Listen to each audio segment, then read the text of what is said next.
રાજકોટનો જંગલેશ્વર વિસ્તાર જ્યાં ઝડપાયો 51 કિલોથી વધુનો ગાંજો, જેની કિંમત થાય છે 5,29,000। એસઓજીએ રફીક જુનેજા અને અસલમ સૈયદ નામના બે શખ્સોને પણ દબોચી લીધા છે। બંને શખ્સો જાવેદ નામના શખ્સ પાસેથી આ ગાંજો લાવ્યા હોવાનું ખુલ્યું છે। રાજકોટના જંગલેશ્વર વિસ્તારમાં રહેતા બે શખ્સ રફીક યુસુફભાઈ જુનેજા અને અસલમ ગુડ્ડુભાઈ સૈયદને 51 કિલો ગાંજા સાથે પકડી લેવામાં આવેલ છે।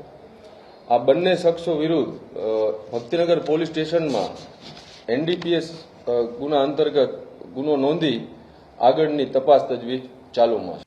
રાજકોટના જંગલેશ્વર વિસ્તારમાં રહેતા બે શખ્સ રફીક યુસુફભાઈ જુનેજા અને અસલમ ગુડ્ડુભાઈ સૈયદને 51 કિલો ગાંજા સાથે પકડી લેવામાં આવેલ છે। આ બંને શખ્સો વિરુદ્ધ ભક્તિનગર પોલીસ સ્ટેશનમાં એનડીપીએસ ગુના અંતર્ગત ગુનો નોંધી આગળની તપાસ તજવીજ ચાલુમાં છે।